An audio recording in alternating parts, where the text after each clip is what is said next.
علی، حالات تیزی سے بدل رہے ہیں، کیا شکل بنتی نظر آتی ہے وفاق میں؟ کون حکومت بنا رہا ہے؟ کچھ واضح ہوا؟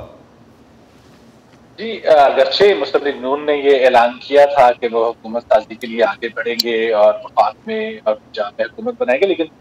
وفاق میں حکومت کے حوالے سے انہیں مشکلات کا سامنا ہے۔ پیپلز پارٹی نے گزشتہ روز یہ اعلان کیا کہ وہ ووٹ تو دیں گے وزیر اعظم کے امیدوار کو مسلم لیگ نون کے، لیکن حصہ نہیں بنیں گے، یعنی شراکت اختیار نہیں کریں گے، وزارتیں نہیں لیں گے۔ لیکن مولانا فضل الرحمان آپ سے کچھ دیر قبل انہوں نے یہ اعلان کیا ہے کہ وہ اپوزیشن بینچز پہ بیٹھیں گے اور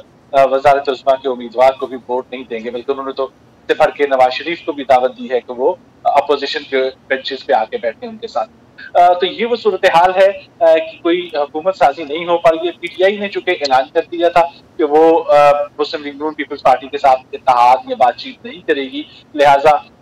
یہ حکومت سازی خاصی مشکل جو ہے وہ صورتحال ایک پیدا ہوگی ہے، جس کو دور کرنے کے لیے چودھری شجاعت جو ہے وہ اب سامنے آئے ہیں اور انہوں نے گزشتہ رات آصف علی زرداری، شہباز شریف اور دیگر جو جماعتیں ہیں ایم کیو ایم اور باقی چھوٹی جماعتیں، ان کے ساتھ رابطہ کیا، ان سے ملاقات کی ان کے رہنماؤں سے۔ تو ابھی یہ رابطے اور یہ سلسلہ جاری ہے۔ یقیناً ابھی کوئی حتمی صورت سامنے نہیں آئی ہے، لیکن اب تک جو صورتحال واضح ہوئی ہے اس کے مطابق نواز شریف تو دستبردار ہو چکے ہیں وزارت عظمیٰ کے امیدوار سے، لیکن شہباز شریف اب بھی وزارت عظمیٰ کی امیدوار کے طور پہ سامنے ہے، لیکن یہ بات چیت ابھی جو ہے وہ حتمی شکل کو اختیار نہیں کر سکتی۔ علی، کل جو پریس کانفرنس ہوئی جس میں ساری جماعتیں اکٹھی بیٹھیں، ہم نے دیکھا اس میں جو ایک حکومت بنانے کا جو ہے دعویٰ کیا گیا یا ارادہ ظاہر کیا گیا، اس کے بعد سے اب تک کیا تبدیل ہوا ہے؟ دیکھیے، آج مولانا فضل الرحمان نے ایک بڑا اعلان کر دیا ہے اور یہ یقینی طور پہ ایک حکومتی اتحاد جو کہ بنتے جا رہا ہے وہ ایک اس کے لیے ایک الارمنگ ہوگا، لیکن اس کے ساتھ ساتھ ایک دوسرا جو بڑا چیلنج ہے مسلم لیگ نون اگر حکومت کی طرف بڑھتی ہے وہ یہ کہ پیپلز پارٹی حکومت کا حصہ نہیں بننا چاہتی۔ اسی طریقے سے ایم کیو ایم نے اگرچہ اعلان نہیں کیا ہے، لیکن ایم کیو ایم نے بھی اسی خواہش کا اظہار کیا ہے، ہمیں ہمارے ذرائع نے بتایا کہ وہ بھی حکومت کی شراکت داری نہیں چاہتی ہے، وزارتیں نہیں لینا چاہتے لیکن وہ حکومت کو سپورٹ کریں گے۔ جی بالکل، یہ وہ صورتحال ہے جس کو جو ہے اب کم کرنے کے لیے چودھری شجاعت جو ہے وہ سامنے آئے ہیں اور وہ ان کو بٹھانے اور ایک مشترکہ طور پہ لے کے چلنے کی کوشش کر رہے ہیں۔ دیکھتے ہیں کہ وہ کس حد تک کامیاب ہوگا۔ علی، نگراں حکومت کی طرف سے جو بیانات آئے، نگراں حکومت اور الیکشن کمیشن پر انتخابات میں بے ضابطگیوں کے معاملات میں بہت تنقید ہوئی ہے۔ آج جس طرح آپ مولانا فضل الرحمان کی پریس کانفرنس کا حوالہ دے رہے تھے، ان کی طرف سے جو کہا گیا، انہوں نے بھی الیکشن کمیشن کو کہا کہ وہ اسٹیبلشمنٹ کا جو ہے ایز اے ٹول یوز ہوا الیکشن کمیشن، اور اس کے علاوہ ان کی طرف سے بھی انتخابات پہ تنقید ہوئی ہے۔ کیا کہتی ہے نگراں حکومت خود پر ہونے والی تنقید کے جواب میں؟ جی، نگران حکومت اگرچہ الیکشن سے پہلے تو ان کا یہ موقف رہا ہے مسلسل کہ الیکشن کرانا اور اس کی شفافیت کو یقینی بنانا الیکشن کمیشن کی ذمہ داری ہے اور وہ بااختیار ہیں، لیکن اب حکومت جو ہے وہ الیکشن کمیشن کے دفاع کے طور پہ سامنے آئی ہے اور وزیر اعظم جو نگران وزیر اعظم ہے انہوں نے تو ایک بیان میں یہ اس کی شفافیت کے حوالے سے خیبر پختونخوا کے نتائج کی جو ہے وہ مثال دی اور یہ کہا کہ اگر شفاف نہ ہوتے تو پی ٹی آئی کے آزاد امیدواران اتنی بڑی تعداد میں کامیاب نہ ہو پاتے۔ اس کے ساتھ ساتھ جو ہے انہوں نے یہ بھی کہا، جو عالمی سطح کے اوپر تحقیقات کی باتیں کی جا رہی ہیں تو نگران وزیر اعظم نے واضح طور پہ کہا کہ تحقیقات کسی غیر ملک یا کسی ادارے کے کہنے کے اوپر نہیں ہوگی، اگر تحقیقات ضروری ہوئی تو وہ مقامی سطح کے اوپر دیکھا جائے گا اور اس کے مطابق کی جائے گی۔ تو اب نگران حکومت الیکشن کمیشن کی پشت کے اوپر کھڑی دکھائی دیتی ہے۔ تو علی، صوبائی سطح پہ اگر ہم دیکھیں تو وہاں کیا ڈیولپمنٹس ہیں؟ اگر ہم اس لحاظ سے دیکھتے ہیں کہ پنجاب میں کیا ایکویشن بنتی نظر آتی ہے؟ کے پی تو خاصا کلیئر ہے، علی امین گنڈا-پور کو نامزد کیا ہے پی ٹی آئی نے۔ بلوچستان اور سندھ میں کوئی نام سامنے آئے ہیں؟ جی، پنجاب کی حوالے سے شہباز شریف یہ بتا چکے ہیں کہ مریم نواز جو ہیں وہ ان کی وزارت اعلیٰ کی امیدوار ہوں گی اور مسلم لیگ نون کو خاصی وہاں پہ سادہ اکثریت کے قریب وہ موجود ہے، تو اس میں کوئی مشکل یا کوئی بظاہر اس وقت تک کوئی رکاوٹ سامنے دکھائی نہیں دیتی ہے۔ سندھ میں پیپلز پارٹی واضح اکثریت میں ہے، ابھی تک پیپلز پارٹی نے اس کا فیصلہ نہیں کیا ہے کہ وہ کس کو لے کے آئے گی اپنے وزارت اعلیٰ کے امیدوار کے طور پہ، اور گمان یہی کیا جا رہا ہے کہ مراد علی شاہ جو کہ پہلے وزیر اعلیٰ تھے وہی غالباً دوبارہ جو ہے کہ بلوچستان میں بھی پیپلز پارٹی چاہتی ہے تو وہ حکومت بنائے، لیکن اس وقت جو صورتحال ہے وہ یہ ہے کہ انہیں بھی وہاں پہ کوئی اکثریت کی کافی دور ہے وہ، اور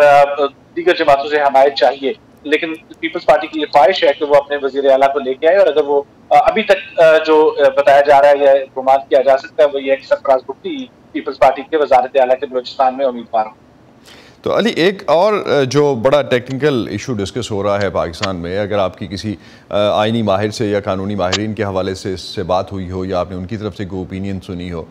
کہ جس طرح سے کل پی ٹی آئی کی طرف سے اعلان کیا گیا کہ وہ MWM اور جماعت اسلامی کے ساتھ جو ہے وہ اپنے آزاد امیدواروں کو کہے گی کہ ان کو جوائن کرے، اگر ایسا ہوتا ہے تو اس کیس میں کس طرح سے یہ اسمبلی میں اپنی پوزیشنز لے سکیں گے، اور اس کے بعد کیا وہ پی ٹی آئی کے ہی وفادار رہیں گے، کیونکہ اس کے بعد تو وہ دوسرے پارٹی منشور کے تحت جو ہے اسمبلیوں میں بیٹھیں گے تو ان کو پی ٹی آئی کے ارکان کہا جائے گا یا MWM یا جماعت اسلامی کے اراکین سمجھا جائے گا؟ اصل یہ نقطہ کافی عرصے سے زیر بحث ہے، اور الیکشن سے پہلے ہی پی ٹی آئی اپنی حکمت عملی کے طور پہ ان کے اوپر مشاورت جو ہے وہ کرتی رہی ہے۔ ابھی بھی تکنیکی جو ہے وہ پہلو کہیں جو ہے وہ ابھی واضح نہیں ہے۔ جماعت اسلامی نے تو یہ اعلان کیا ہے کہ وہ خیبر پختونخوا میں پی ٹی آئی کے ساتھ اتحاد نہیں کرے گی، لیکن انہوں نے وفاق کی سطح کے اوپر وسیع تر ملکی مفاد کو سامنے رکھتے ہوئے شراکت داری کا جو ہے وہ عندیہ دیا ہے۔ تو خیبر پختونخوا میں تو یہ جو آپشن ہے یہ شاید قابل عمل نہیں ہو سکے گا۔ MWM چونکہ وفاق میں ایک نشست رکھتی ہے، اس کی بنیاد کے اوپر اور بھی آپشن ہے جس میں مسلم لیگ ضیاء الحق ہے، اسی طریقے سے فیصل آباد سے ایک آزاد رکن منتخب ہوئے ہیں صاحبزادہ حامد رضا، ان کی جماعت ہے۔ تو پی ٹی آئی کے پاس کچھ آپشن موجود ہیں، اور اس آپشن کا بنیادی مقصد یہی ہے کہ وہ اپنی نشستیں جو ہے مخصوص نشستیں ان کو جو ہے وہ حاصل کر سکے۔ ابھی فیصلہ نہیں کر پائی ہے پی ٹی آئی بھی، اس کے اوپر کوئی اجلاس بھی باقاعدہ طور پہ اپنا نہیں کر پائی ہے۔ ابھی یقیناً مشاورت کا عمل میں وہ درمیان میں ہے، تو ابھی واضح طور پہ پی ٹی آئی اپنی حکمت عملی کے ساتھ سامنے جو ہے وہ نہیں آئی ہے، لیکن یہ آپشن یقیناً انہیں مدد دے سکتے ہیں کہ وہ اپنی مخصوص نشستوں کو حاصل کر سکیں۔ علی، ایک چیز جس طرح سے آپ نے ابھی ذکر کیا، ہم نے عالمی میڈیا میں دیکھا اور عالمی سطح پہ بھی لیڈران کی طرف سے بھی، ملکوں کی طرف سے بھی ہم نے کچھ ریزرویشنز دیکھی، اور میڈیا میں بھی ریزرویشنز جو ہیں اور تحفظات پاکستان کے الیکشنز کے حوالے سے ریز کیے گئے۔ پاکستان میں کوئی لیڈر ان کو ایکنالج کر رہا ہے، پاکستان کی گورنمنٹ، یا آف دا ریکرڈ یا آن ریکرڈ کسی طرح سے ایکنالج کر کے اس پہ کچھ رسپونڈ کیا جا رہا ہے ادر دین دفتر خارجہ؟ دیکھیے، اس کے اوپر پاکستان کے وزیر اعظم جو ہے نگران حکومت کے، انہوں نے اس کے اوپر جواب دیا، اور میں نے آپ کو بتایا کہ انہوں نے یہ چیز کو ایک طرح سے رد کیا جو اس حوالے سے جو تشویش ظاہر کی گئی ہے عالمی اداروں کی جانب سے، اور خاص طور پہ جو تحقیقات کا مطالبہ کیا گیا تو اس کے اوپر بھی انہوں نے واضح طور پہ کہا کہ کسی اور ملک کے مطالبے کے اوپر ایسی کوئی تحقیقات نہیں کی جائیں گی الیکشن کی شفافیت۔ اسی طریقے سے ہمارا دفتر خارجہ جو ہے پاکستان کا، وہ بھی ان شفافیت کے اوپر جو اٹھائے گئے سوالات ہیں وہ بھی اس کا جواب دے رہا ہے۔ علی، بہت شکریہ آپ کا، آپ ہمیں اپڈیٹ کر رہے تھے اس وقت کیپٹل میں کیا ڈیولپمنٹس ہیں، پاکستان کے وفاق میں کیا ہو رہا ہے، اس حوالے سے آپ ہمیں بتا رہے تھے۔ بہت شکریہ آپ کا۔